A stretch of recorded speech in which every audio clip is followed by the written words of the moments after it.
I used Zoom for a while, I think, because I was using Zoom. I'm in the Society of Sexology group in Australia, and they're everywhere. So we were using that before, but then when COVID hit, everybody was using it, and I even had to use it for like a uni thing. And yes, I've gotten used to it. But that's where they were saying, people could jump in. I don't know if you heard that, but they were jumping into people's conversations. So now I think it's extra secure. I just haven't used this for ages. It is. Yes. I actually use Zoom a lot, actually. Like speaking to people overseas, everyone uses Zoom. Yeah. I'd used it for uni like I said, I'd only ever used it for meetings. And then when COVID hit, I was supposed to go to this intensive and there were like 45 students and we did it online. It actually worked all right. Like obviously when you use it, you see the boxes, but not 45 people you had to go across. But they would just say, when you go to a lecture, normally you're like facing the front and you can't see each other, or you see each other but not our faces, we're all looking at the lecturer, but they ended up looking at each other, and then they would just say, okay, we want you to discuss this, and they'd just hit a button and you just get put into small groups like this. So it worked well, but yeah, I think this is still pretty secure anyway, right? It is. Yeah, no one's jumping in this one. Yeah, no one's going to jump in this. I never had it happen, but I heard other people did. How are you going, Naomi, anyway? Yeah, good. Which one of you is who? So on the left here, you're Nick. I'm Nick. Nick. And you're... How are you? Oh, good. Well, I didn't hear you. I can't hear you. You can't hear me? Oh, now I can. Yeah. Oh, Stefan. Yeah, when you... Oh, your name did cut out. Yeah, I can hear yours better. Can you hear us now good? Yes, but it was Stefan that was... I couldn't hear. Awesome. Mm. So how's COVID been for your business? Like... Yeah, so I just before that all hit, I was working at Relationships Australia, because you're in Adelaide, right? Yeah, that's right, yeah. So I had just been working there part-time and doing a couple of days where I'd rented a little studio, and then just, before it hit, I went, right, I'm going to go full-time. So I quit my permanent job and went full-time, and then, COVID hit. So it went a little quiet. I think people were terrified, but then I went fully online. So I've always offered online, because I do see couples or people online overseas and interstate. I see a lot of Adelaidean people. They still see me, but it went a little bit quiet. Then all of a sudden I was permanently just doing online, and it was quite busy. And even now, I went back to face-to-face, and some of the people who would normally have maybe just thought they'd want to do face-to-face have just, first session, they'll just go online. I think people become a little bit more okay with online. That's what I think has happened. But also, obviously, I'm seeing issues, as in couples who were struggling. So maybe what I'm seeing is like people who had couples who had brushed some of their issues under the table, and then they got forced together. And then it all come out. So I've got kind of positive, some people telling me they were, having the best time, and others not. I get often, people ring me up to do commentary on things, and the online sex toy stores were running out of they had the busiest time ever. Wow. That's like thinking about what you just said, like COVID would have created some new issues, like in relationships and stuff like that, being stuck inside with people. And, yeah. Yeah. Even not just romantically, right? I mean, children, like forcing that much, you literally, obviously some people were quite used to having their kids go to school or whatever. But on top of that, I think there was some issues. I think, I'm not the only one talking about this, but that especially with a man and a woman who were both working outside the home and also parents, when they all had to go home and work from home, what they were seeing was still some of the women struggling about trying to deal with teaching the kids and everything, and the some of the men were like, oh okay, wait, and putting work first and not realizing actually we're all going to have to take turns. You do a meeting, I'll look after kids, and swap like that. So there's a bit of that going on. Yeah, yeah, you can see that happening for sure. Yeah. So I just wanted to give the viewers, the listeners. No, we've got both. It is. This is what it feels like, right? Yeah. All right. Just a little bit of a background in what you do. So, if you want to explain that, in depth, because for me, I've never worked with anyone like yourself before, so it'd be really cool to get a bit of a, about what it is. Are you recording already? So this is already on, and you're just going to do it? We're going to cut. We're going to edit. We do rolling. Yeah. I used to do it like that. Yeah, sometimes yours is cutting out, so I don't know. I might even just take this off and just. Sorry, maybe because the mic's on the right side. No, it's still doing it. Yeah, your voice just cuts a little. That's all. I'll put this back in just for me because it's echoey. But yeah, just you. Ours good. Yeah, Yeah, we're just checking on the laptop that it's all like coming through. Your voice is coming through fine, but sometimes, Stefan, yours is just clicking, like it's nothing to do with. Maybe it will be fine on your end. You're just breaking, not yours. It just broke up. Yeah, could be even our internet as well. I don't know. Really rainy here in Brizzy, so something, I don't know, but yeah. So you just kind of do, because you often people ask me, what do I do or what is this, and so add that to the introduction, like, and I always get, you can just put a link to my website and there's descriptions on there anyway, but yeah, clinical sexologist just literally means that I went to university and studied human sexuality. Right. Like someone might go and be an anthropologist, right? So you study societies or human societies or whatever. So it's just, I went to uni a while ago, back when it wasn't as common. Like you only had, at that point, there were only 2 degrees at the Curtin University in Perth and one in University of New South Wales. But at that point, many, like I think I finished it in 2010, that the Curtin Uni wouldn't even allow anyone to do that externally. So I did it through University of New South Wales. So basically, what you do, you're studying human sexuality, and then you can usually go off into a few different ways, like research, then obviously like in the clinic. So for me, that's what I'm doing. I'm seeing people, couples or people on their own. So I'm doing like counselling. So I'm just literally about to finish the last couple of subjects of a counselling degree that I sort of tapped on. But then they also can do education. So I did that too. So before I left, just when I was in Adelaide 3 years ago, I was teaching human sexuality at Flinders Uni there. And I worked at a sexual health service called Shine in Adelaide. And that's where, I've been a sex educator and for over 15 years I've been in this sort of area. So there's a lot of different ways people do this use their degree or their study. Yeah, fine. That's fantastic. Well, I'm going to start off with a question. Yeah. What does it mean, like with sex? What is it for different genders? Like, is it like, because we know it's not the same for everybody. Mm-hmm. How like hormonally, physically, emotionally, different genders, experience sex? Look, I think that is obviously really, I feel like a very subjective question in the sense of, there are different things we notice. And I suppose if you want to talk, so for me, when I talk about gender, I talk about gender almost being, something that, you might have biological, what they call, science has said, male, female, that's the words that science use, genitals, but your gender identity is very different and it doesn't align with what society says, right? But yes, there are there'll be many people who feel differently about sexual experiences, and that can change just throughout life, but also hormones and things depending on what genitals and stuff you have, right? But I think there is a bit of a myth that folks with penises, right, don't care about emotions at all, because even when years ago there was a few studies that I when I was working in a sexual health service, we would look at young people's views and stuff on sexuality. Now again, it's sometimes hard to get that stuff because everybody thinks, we can't talk to young people about sex, so they get scared to get, ethical approval to talk to them, which is unhelpful. But for the stuff we've seen, when they did talk to people who, said they were men or had penises, there was a lot more people saying that they did feel emotions and connection, not just that they were, ruled with their penises, which is an idea, right?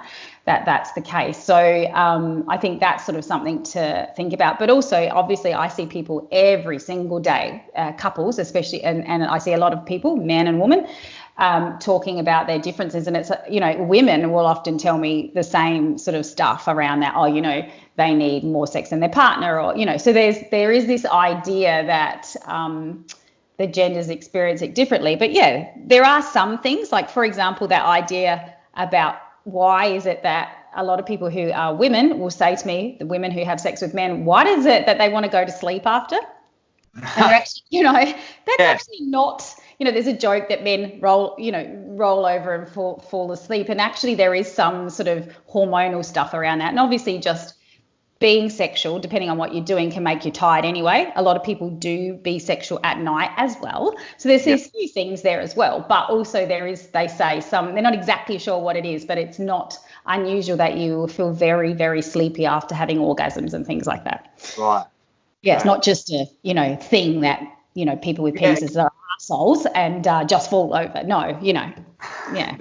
Yeah, well, roll over. So, like you said before, like an emotional experience for both man and woman or whatever, Yeah. Do you find like that where couples come to see you, there's like a theme between each partner, like there's a theme between the relationship, like sexually, like my partner wants this from me, but I can't give her that, or whatever, vice versa? Is there like always a theme? Yeah, yes, there's definitely themes, probably the most common, and that is whether I see people of the same gender or different gender. It is that when they've been together for a while, that one of them will, if there's just two in the relationship, one of them will want sex more than the other. That is super common. And it makes sense because, so I'll just again talk about if there's two people at the beginning of a relationship, often you don't notice this, right? And that's probably all the other stuff that we can talk about, but chemicals, lust, love, all this sort of stuff, right? But when things kind of settle down from that space, you eventually, you've got to come to some sort of normality so you can go back to work and all of this kind of stuff. And you will, right? You can live. You take some air, come up for air and then go, right, actually we need to see other people, go to work and whatever. But what always happens is, well, mostly, I won't say always, but most commonly I see someone is going to want sex more than the other just because of the unique person that you are, right? That we're all going to want things differently, but I see people very stressed. We call it desire discrepancy, just meaning that one of you wants it more than the other. And again, I hate the whole low libido, high libido, because to be honest, I feel like sometimes this is just that your libido is just unique to yourself. And so if you say, it might be that two people are in a relationship and they both don't feel like sex that much. So it's not necessarily saying they've both got low libidos. It's just that's them. But you notice it more when there's a higher, and again, I say that, that I think it's just a normal part of your, human experience. So if you're with someone and you don't want sex as much and they want it more, you're going to feel like there's this higher, lower thing going on, So we see differences just because of, who you are as a human. And I think there'll be couples who'll come in and one of them wants to go holidaying in snowy and cold places and the other loves the tropics, and they don't seem to get as concerned about their differences there. Okay, how do we compromise? But as soon as it's sex, they're panicked. We've got to break up. What is this? Yeah. Yeah. So why? That's actually a really interesting point, because why do we go to that extreme when sex isn't we're not on the same page? Why? Why do we go? I think because we do, for a lot of people and society too, the messages, depending on where we live, the messages about sex will be, told to us that you have to have sex this many times a week and you have to be doing this. And you know what I say, comparison, whoever says that, I don't know who said it, but comparison is the thief of happiness. And it is you don't feel good thinking about everyone else, what they're doing. What you need to do, I say, is what's going to work for this couple in my room? What's going to make both of you feel okay? So I think that's kind of important. But also sex is this almost hierarchy. It's there's something wrong with us if we're not we both don't want sex at the same time. But hey, if one partner drinks, I don't know, coffee and one drinks tea, no, do you know what I mean? We don't get as stressed or worried. Do you know what I mean? You had an espresso this morning. I had a tea. We're gonna break up. We're not in sync. Yes. And I get it because I understand if you want to have sex part of your relationship, cool, no worries, but it's almost let's stop analyzing and saying what, almost to the point, there's something wrong with us, I'm not normal, when in fact there's so many variations of what, again in quotation marks, is normal, and we've just got to work with that. And I think if we call them sex expectations in the area that I kind of work with. They're ridiculous and they get us all stressed out. So it's chill, let's just see what's going on. And of course, again, there are people who their relationship is so fraught, and one of them really wants a certain kind of sex and the other person doesn't, and then fair enough, they might want to break up. But I think a lot of it's just the pressure of society and not reality. And we talk about this a lot. It goes back to owning who you are. Yeah. and not comparing yourselves, even on the simplified level of that for everything, so it's really leads into places like sex and love and us as well. So yeah, it goes back to that same principle. Yeah, it does. Yeah, because that leads into like our next thing, like with like lust and love. Like, do you find that there's a difference? Yeah, I mean, look, they say that there is, like, for the fact that, some people can love someone and have loving feelings, right? And then lust after somebody else, like lust is, again, if you want to unpack it, science is going to tell us a whole bunch of other things, but definitely we talk more if we look at love about different feelings and, attachment and stuff. So you can have feelings of lust where, you just want to jump on someone and be sexual and you're thinking about them all the time, but not at all have an attachment to them.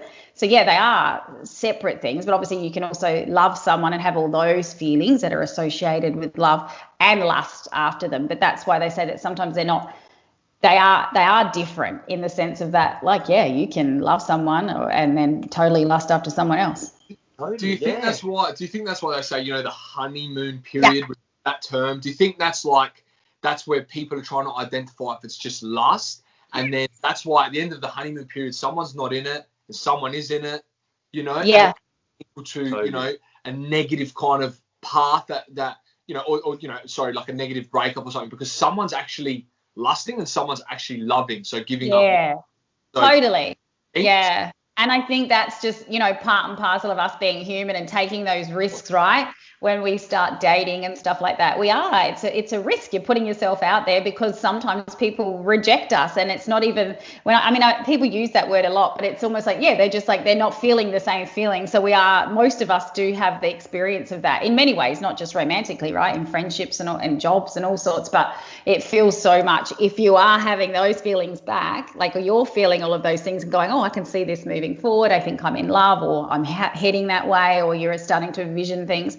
But that honeymoon phase, a lot of times, again, we're still trying to work out all that. There's lots of different studies, but they've seen, in a lot of societies, people talk about that feeling of where there's brain, the neuroscience stuff, where you literally, sometimes people say it's almost like an addiction. You can't stop thinking about the person. They're on your mind all the time.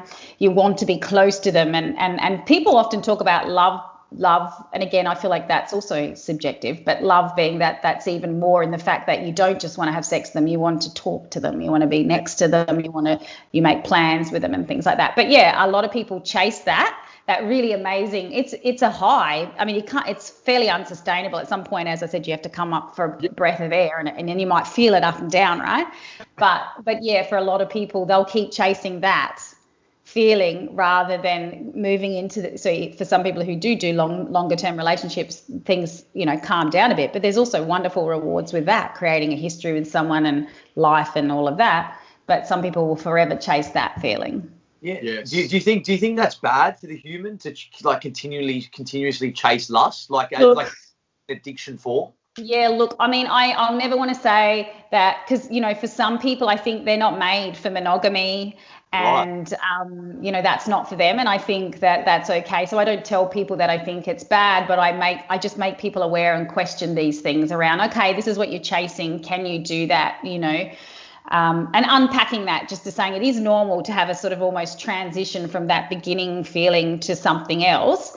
But, then we've just got to do things. If say, for example, if it's just two people in the relationship, that, you might need to work on things to recreate some of that. But, as I said, there are many rewards that you get from knowing someone for a long time and going on a journey with them than just the beginning. But if someone wants to continually do that, and again, some people do that by opening their relationship or being, ethically non-monogamous or poly or whatever. And so they get to feel that with other people and still be in their whatever relationship looks like.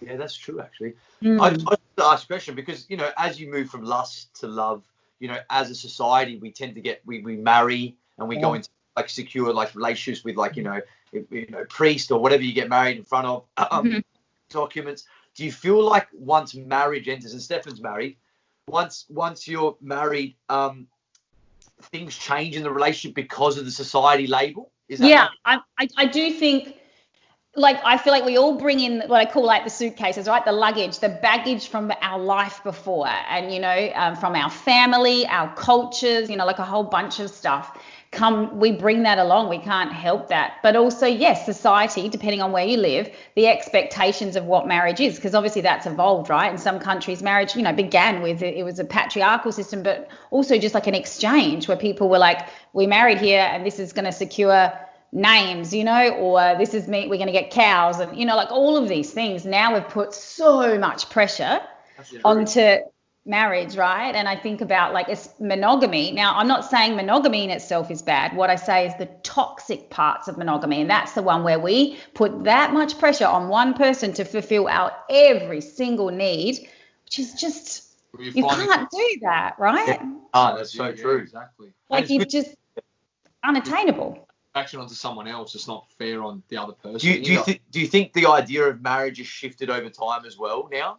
Yeah, for sure. I mean, obviously, and again, that's going to be personal for some people, and obviously that's when the whole marriage equality thing happened here only not that long ago in Australia, because people had very strong views about what marriage meant and thought it was only a religious space and it was only between man and woman.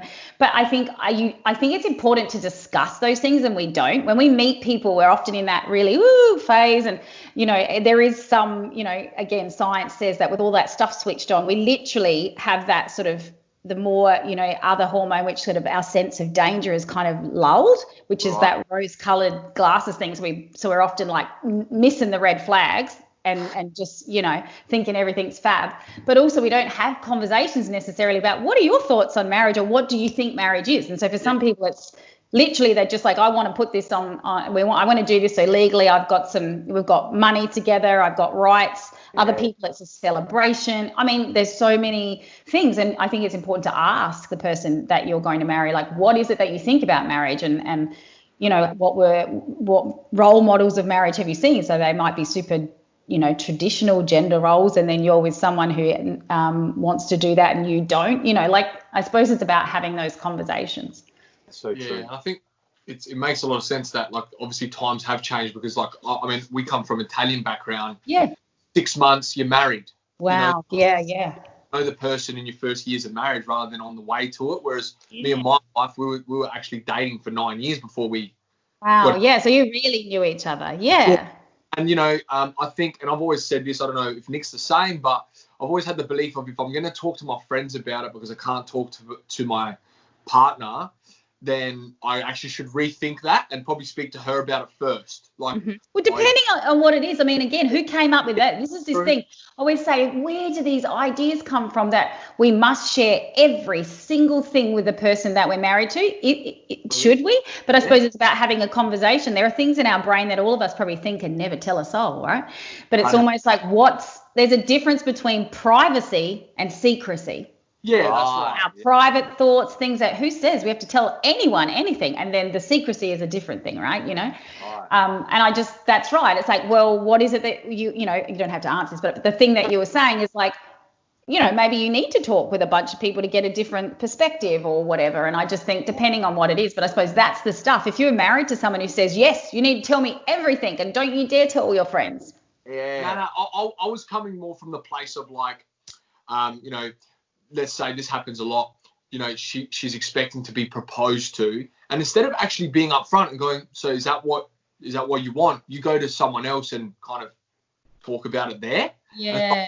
Why not bring it to your relationship and ask the question there, not because the other people aren't going to have the answer for you. Exactly, right? And it's just such if I have an inkling of a feeling, not negative and positive, I'd rather actually ask her than go, I'm getting the feeling that she's like this. No, I'd rather of course. In a positive or negative fashion. Oh, for sure.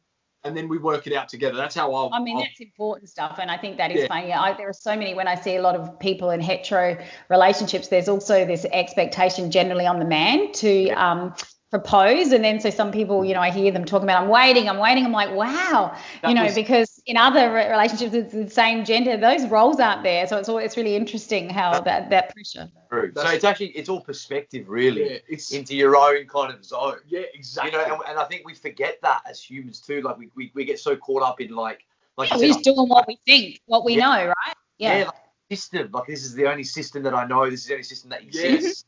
Yeah, and it's like, who says that has to be that? Let's talk about it. Why is there so much pressure? What does this mean? And for one of you, like I said, one of you might have been like totally not thinking of marriage because you had a different thought of that, and the other one isn't, and people get frustrated. And how much does it change? For some people, they have this enormous wedding, spend all this money. Does it change anything? I don't know. Yes, some people go, yeah, it did. It did. Other people are like, no, nothing. It changed nothing. We just spent $40,000 feeding and getting our friends drunk. Or people who don't even know, my sixth cousin from across the country, right? well, the thing is, this is like, and we said this just like a couple of minutes ago, but, would your advice be to be transparent, like not on your first date, like you're pulling up to someone and going, do you want to get married? Are you interested in marriage? But some people do that. They're very like, but yeah. Your advice be to open up within the first. Yes, I just feel like we don't, even on monogamy, I think we need to ask that stuff. Like, are you monogamous? Like, is this, what do you think of this? And what does monogamy mean to you? So for some people, it's like, oh, no, you can kiss someone, but don't do anything else. Or I just think we have, like you said, you just come in with these expectations that most of us have just been taught by the society that we live in, plus our families and stuff. And you don't know this stuff. We just assume all these things because we're too busy with all the rose-colored glasses and feeling all that stuff. We project, and that's just what most people do. They're like going, oh, this person's amazing and this is going to be fab, which I'm sure it is, but we're human and we have different things, different views, and checking that out would be great, talking about that stuff, It might feel uncomfortable, but it's great. It's actually crazy how much society affects our relationship with one another. So it's only you two in it, or what? Yeah. And what everyone else thinks. It's like that. Just going back to that. There's a Friends episode with when Phoebe proposes to the boyfriend at the basketball, and everyone in New York in the basketball was like shaming her. Oh no, and I'm like, and she's like, but what's wrong with it? I was ready, and I think he was ready, but I wanted to do it, and it makes sense now, like what you're saying. How even back in 1998, the episode came out, and it didn't. That still lingers with us today in such a world that's trying to be more open and up. And it's like, why? And what about men? They might want a beautiful proposal as well. Why did we do that? And I think I've literally had people crying, like going, I keep going on these dates and I'm waiting. I think it's going to happen tonight. I'm like, wow, what pressure, It's like, if you want to do it, why don't you go, no, can't do that. I want the proposal. Yeah, I think, like debate, you just got to leave yourself alone. And like you said, I like the word you used before about your libido. Like, this is unique to you. This is who you are. Yeah. This is your makeup. There's no like label on. No. Yeah. Ever for my partner.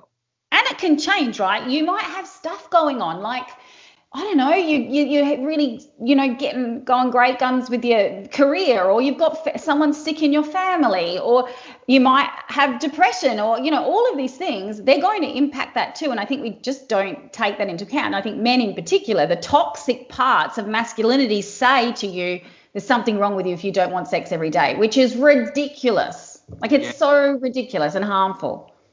A lot of that stuff, barbershop talk, pub talk, that into your life at home, that wasn't probably even really should be there or in you, but you bring it with you, like I said, into you take it in there, and then there you get this awful sense of shame, which it's just terrible. And I think, like, even erection stuff, obviously I have people in my office every single day stressing about their erections or their erections not working, and I'm like, that's actually also a common part of your journey, your sexual journey. You will have times where your erection won't do what you want, it won't last as long as you want, you'll come quicker than you want. That is actually normal. We need to normalize all of that too. And then often it's, right, it's like, that's actually normal. It's going to happen to most people. And usually it's men who get dragged in, who are with women, who are like, what the hell's wrong? When I see a lot of women who don't have orgasms either, but the stress or this, like, there's not this, I mean, they don't have the same sort of, oh, there's something wrong with me, because it's almost like we're used to women not having orgasms, which is a whole other thing. But the society, saying, what's wrong with you? And often it's women who are with men going, well, what's wrong? That means he doesn't love me. I'm like, no. Of course, there are times I see people and there's a whole bunch of stuff wrong, and that's why. But a lot of it is just this cycle, because once they didn't get an erection, then they're stressed. The other person's reacted really poorly. What's wrong with me? Then there's all this stress. And, of course, the penis is not going to stand up the way they want it because they're so stressed. Right. Time, you're creating more stress for the future experience. Cycle, round and round, yeah. It becomes a vicious cycle of one belief. Yeah, and you're like so panicked. So then this man, so usually if it's a man who's with a woman, they're like, oh God, I hope this doesn't happen again. She's going to cry. I'm going to have to deal with that. I feel so bad. She's going to think I'm not attracted to her, but really I'm just tired. And there's all of this. So then of course you don't have your erection, and then it happens again, and then it just keeps happening. Yeah, it's true. Yeah. Very interesting. Very interesting. I wanted to ask, obviously, because it's very, it's in the modern day and a lot of people are doing it. What are your thoughts on, like, sex and dating apps like Tinder and things like that? Do you think it's healthy for people? Do you think some people could go on with the wrong ideas? And is there do you get a lot of people come to you and ask you how to deal with things? Yes. All the time. So first off, I think let's just remind ourselves look what we're literally doing right now. We are talking and doing an interview from different states. It's amazing, right? Technology, okay? It's moving forward. So it makes sense that dating will be thrown in there as well, right? We do our banking, I've got my phone literally next to me. So that thing is almost like we're walking around with a laptop. So to me, it makes sense that dating has become part of that too, right? That we would do that. And there is many positives in the fact that, people who are isolated, they might be able to access, different people more than they would if they were trying to organically do that. So there's many positives, and people can also, if they're honest, be putting things on there like, I'm not a smoker, I don't want kids. You can sort of almost tick a few things on there saying, oh, okay, so you're sort of narrowing your pool of people you have to sort of work through before you find someone who might be compatible. And lots of people on there might write, I'm monogamous or non-monogamous, and they might say I'm only into casual sex. So there's a lot of positive things. And obviously negative too, in the sense of, for some people, it's literally about physicality. So they only do that, and they might just swipe because they've seen one photo of someone and then, brushed them all off. But also, of course, there's danger. We know that, right? Statistically, women are at more danger. We just know that, right? So women who date men are also, on top of panicking like all of us do on the dating apps, like, oh God, I hope this date's going to go okay. I hope this is not going to be awkward. Also, usually women are like, well, I hope this person doesn't beat me, get angry if I do that, and the only other, and usually men who date women that's not the part they're worried about. If it's men I'm working with who date with other men, yeah, absolutely, they're also panicked. So there's the danger thing, because let's be honest, it has happened. So there is that. But in general, around the other stuff, there can be some, I have a lot now of my clients be like, oh, how did you meet? That's the question I always ask, tell me their story. And heaps of them have met on Tinder, Bumble, whatever, and they're getting married. So that is like very common now. It's like a new form of blind dating. Of dating. It's like totally a norm. It's a norm. It does. I think people used to be ashamed of it, and that my older clients who haven't used it yet, perhaps they've come out of a relationship of 40 years or whatever, they're sometimes a little bit panicked, and then I tell them this is just the way of the world, like phone banking and all the other things we do, and then they realize, oh, actually this is helpful. So yeah, it is very common. It's funny you say that, because I know some people that have met on there and end up having really good relationships, and they're actually in the post experience, they're actually a little bit nervous to say they met on Tinder. Oh, yeah. Get on. People, I think, are also nervous to say, oh, we met there. But you know what? If your relationship's amazing and beautiful, I think you should. Well, I don't think I think people are saying, yeah, I swipe right. That's how, on their wedding days. I just feel like it's just part of, like we do heaps of things online, right? Yeah. A close friend of mine's actually getting married. They met on Bumble. See? Mm-hmm. So, and that's recent. I met my partner on an app as well, yeah. So, yeah. That's the thing. Like, I mean, you're happy to go, yeah, I went on Seek and got a job and it was fantastic. Exactly. But you're not going to say about the love of your life because of the society's rules going back to that. Yeah. Hopefully we'll get past that. But, I know that some people have said that, or they're more nervous. Sometimes it's not, but I tend to see more older, I'm nearly 46, but sometimes people my age older who are like, oh, really? But once they start doing it, they realize, oh, okay, it is. And you do have, it can be weird if you're having a lot of dates, but, some people meet organically, but this is a very, very common experience now. Well, just throw another spanner in the works. I was thinking while you were talking, I was thinking about all these things because, going back to Bumble, Tinder, or whatever, Grindr, whatever dating app you're on. Yeah. Now, the intention behind the app. So, like, you say, I just want to have sex, or I looking for a relationship. And it goes back to what we were talking about before. about how you always have to be clear in the opening. Yes, if you are totally in just for sex or a one night stand, you should say it. I feel like that's, I hate saying should, but I do. I really think there's some things, and I work lots with my clients about the ethics. It's not really written out anywhere. And I just say, what would you feel like? How would you feel if you were ghosted? And so I have a lot of conversations where I just talk about, okay, if you don't like someone and you feel really uncomfortable saying it to their face, just send them a text when you get home and say, that was wonderful, thank you, I'm not feeling it, off you go, or whatever. And but not everybody will have. I always keep saying you might have those little rules, and they were rules that back in the day when I started using, and I used it as an older person, like a lot of younger people were doing it all the time, but I always had this rule of I would always say no thank you or whatever. But not everyone does that. You'll get ghosted, you'll get the people who have no manners or whatever, and so it is going to happen. But also, as I said, if you just want to have sex, say it. So say, look, I'm totally up for, I just want one night stands. I do not want romance. Let's go. So say it. And I think that's the thing. That's very empowering, I think. Yeah. I think that's empowering. And to you as a human to say, this is what I want. And then you get the response, no, thank you. And that's yes. Because people get the choice, right? If you said, there you go, you set your profile up, you put it, I'm just up for casual sex. People then can make an informed decision of, I am going to continue dating this guy. Seems like he doesn't want any sort of ongoing thing, just wants to have sex. Cool. They can make a decision. And if they don't, those people won't swipe. It gets rid of a lot of like mind games and trying to kind of unnecessary at times, just for your own mental health. Yeah, personally. For sure. Yeah. Like me, does she not like me? Yes. Yeah. Yeah, having manners and just like if you want, and all these like silly rules. I think people wrote a book years ago about like how you mustn't respond to the phone after. I'm like, oh my gosh, if you like someone, just tell them. Exactly. You might have to blame Hollywood for that one. For sure. See, it is. It's still that crap. It's like whatever. If you like someone, just say no worries. And if you want to, I'd love to see you again. And if they don't, then cool. And if they do, then there you go. Just be upfront. Every time I watch a movie now, like a rom-com, I'm gonna laugh at that. Analyze it, right? Oh, they're horrible. Like they can be fun to watch as long as you, don't take it with a grain of salt or whatever. It's like they've sent us messages, and again, like I said, all you ever see there is sex at nighttime. People are bed when it's like people have sex at all different times, but also that's an expectation and it just happens and no one has issues, and it's not real. I've got one more question going back to what we were talking about at the start.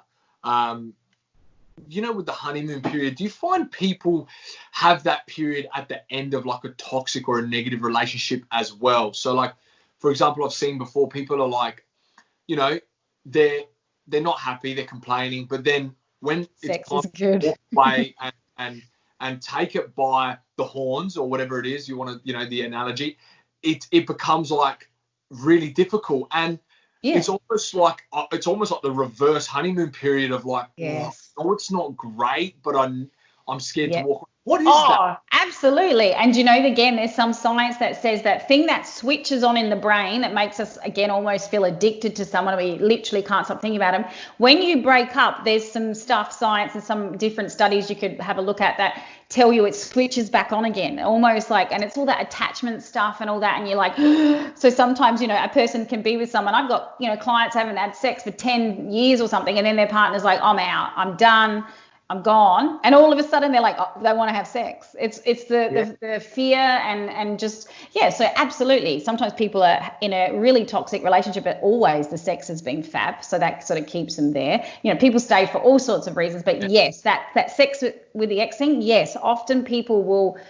You make a decision, one of you or both of you or whatever says it's time to break up or whatever, and it switches on, and then you're sad, but you can't stop thinking about them and you want to see them all the time. That's part of the grieving process, but also they do say, it's almost like the beginning. Yeah, that's actually a really good point, actually. Yeah. And it's just this, it's like sadness and grief of like you can't see, and I do a lot of work with people when they're breaking up. You can't see the light at the end of the tunnel, and it's almost like it's scary, right? So if you're frightened, you don't know what it is. I say to people, it's almost like living in a foreign land when you're about to break up if you've been with someone, because everything's going to feel very different. So all of it, I think I've experienced that, like that grieving, because like at the end of the relationship, it goes a bit sad, and you break up and you go, fuck, we got to get back together, we got to have sex again, we've got to. Got to go through all that again. And it's almost like you will for a minute sometimes, like you're just so sad. And that's what I say, people don't even have this, and you know, I say, men, you're going to feel this too, right? A lot of you, even if you know you needed to break up, there's a sadness, there's a grieving period, and I don't think we talk about it enough. But that sometimes we think, okay, if I just see them one more time, and for a second you might feel better, but it usually is not the case. You got to start again. And yeah, so yes, that's a very normal part. We just don't talk a lot about how to deal with breaking up and heartbroken and the feelings, but most of us usually have that experience, and it's not. That's why they write all those sad songs, right? It doesn't feel good. That's actually really true. Well, I was just going to ask you, I've just been thinking about this because I was actually talking to someone about this last night with a few girlfriends of mine, with a friend, and we were talking about how porn use now, men and women as well, or whatever. Heaps of women watch it as well. Yeah. And they were explaining that to me last night. And I was saying, do you think that has an effect, because of a fantasy, has an effect on your relationship or your idea of man, woman, whatever, trans, gay, whatever relationship? Yeah. Look, I think it's very subjective. I've done a lot. I went to a sexology conference and talked in Prague about, we call it sexual, like literacy, porn literacy, right? So that we talk about raising sexually intelligent young people, but I think everybody needs to just be aware. I think there's this whole, you'll see a lot of studies and they're all conflicting around what this does to relationships. What I do want to say to people is we just need to remember first off that, they're real people having sex, but it's been staged, right? You don't see the discussions, you don't see the consent that happens behind the camera, and sometimes when someone doesn't have a hard on, they get given some Viagra or whatever. You don't see any of that. So porn can be good in many ways for people who've had no sex education, or they're just not sure. Perhaps they've never seen someone maybe with a body that's different to theirs, and there can be really good things and you can learn some things, but also it's important to remember it's like the stuff also, it's not real life in the sense that we're not discussing real feelings. What do you do when someone doesn't get an erection? How do you behave? But also it can be unrealistic because they're just sort of, with porn, it's like they've gone, okay, you want to watch this one? This is the squirting one. This is the one where it's anal, rah, rah, rah, right? And it's like, okay, cool. But it's like you don't see any of the discussion. And obviously also, I suppose, in relationships, many couples watch or, use it together, but it's more about that whole thing of like, I often get people go, oh, my partner's a porn addict, can you tell him to stop? I'm like, no, I'm not going to ever tell anyone to do something, because what you're doing is just creating secrets, right? So sometimes people are being secret because their partner just has issues with porn. And obviously for the couples that don't, no one says anything. So I think there's a whole, this is a whole big discussion here, but there can be good things, but also we know that for some people they use so much porn that it does impact on their relationship. And then I discuss why. Like, is it because you're avoiding something, you don't actually like the sex with your partner and you don't know how to say it, or is something else going on? You're watching a particular porn because you're realizing you might be attracted to someone of a different gender, whatever. There's all stuff to unpack. But also we know that sometimes people have erection issues and they go to porn. So some studies will say that the porn causes erection issues, while other people say actually it was more like people who were really stressed, so they went to porn because it was very easy. You find the spot you like, you put it on, you masturbate, you come, and then you walk out. So there's a whole bunch of stuff, and we don't know. A lot of judgy people talk about it, and obviously that, of course, we can't ignore the fact that some of it's super problematic, doesn't look like it's consensual and all that. And that's why I have a whole discussion about using ethical porn, where that everybody's overage and people have had a choice, and that's a whole nother thing. They're getting paid, they're getting breaks, and then you can find different things. So there is problematic stuff, and I think it's important to unpack it. But it's like magazines and things like Instagram. There's filters. It's not real life. Porn is not real life. It's real people having sex, but you don't see the feelings, all the other stuff that we talk about when we have sex with a real person. Correct. And these are the things that, again, society washes over. Mm-hmm. And the idea of sex, the image of sex, rather than actually what goes on between partners. And I think, totally. It's a lot of that is perspective too. Like it's like it goes back to violent video games. Yes.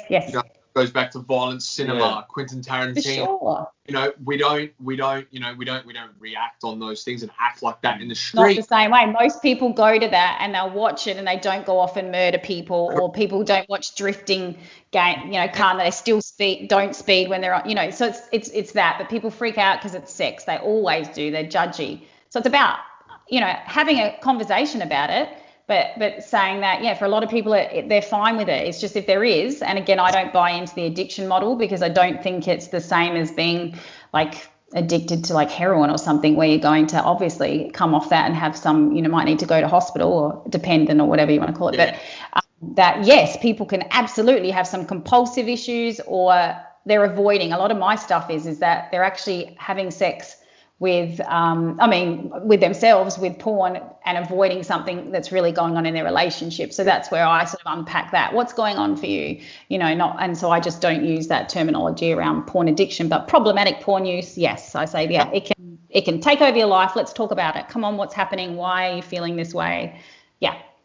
Yeah, that's really Mm. it's eye-opening, yeah, because it's a different perspective from like, a lot of people use the word porn addiction or like, it's terrible for this, it's terrible for that. But if you look at, like you said, from a non-judgmental point of view, that it just is what it is, and it's why you're doing this. Yeah, that's always what I'm like, what's going on? Because obviously porn addiction model is very big in America, and they're all, and it's like, it's not the same as coming off alcohol where they talk about abstinence. It's like, okay, wait a minute, are you saying no porn? And yeah, for some people that's what they want, but other times it's like, are you actually really worried about your partner just masturbating, or is it that they're masturbating to porn? Because then sometimes my other clients will say, yeah, actually, I don't even want them to masturbate. I'm like, who gave you the right to tell someone not to touch their own body? Where did we get to in society that says once you're married or once you're in a relationship, you mustn't touch your genitals unless I say so? That's ridiculous.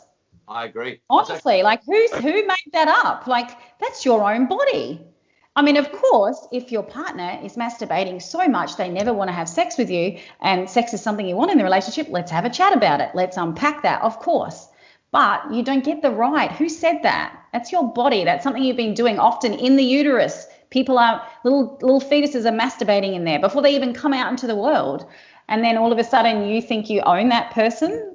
That's again, toxic monogamy culture stuff. It is the monogamy. And that creates a hostility in your environment. And secrets. That's how it makes the person feel so ashamed. They have secret, and then it goes round and round. So often it's like, what's wrong? Tell me, what are you feeling? And then they go, well, I'm worried that he's comparing me to that person, or he's going to want to do that. So we unpack that. And then often it's like, no, your partner doesn't want you to tie you up and do this. They were just watching that because sometimes it gets them off, and they really want to have different sex with you. We have to unpack that stuff.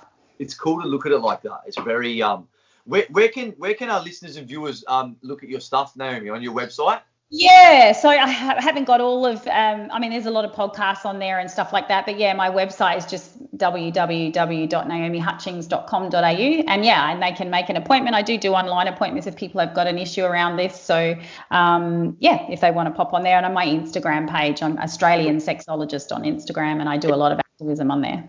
We can put your page links in our in as well, on YouTube and on Apple Podcasts and stuff. Instagram, we can even take a screenshot. Yeah, that's it. I do have lots of different things. I throw in humor, but I also use, like, I'm trying to raise awareness about all different topics. Mm. That's awesome. And I think that's amazing what you do, because a lot of and I'm very big on mental health, and a lot of said that the masculine stuff can eat at some general, like some or whatever it is. It's such a weight of toxic masculinity. It's not fair.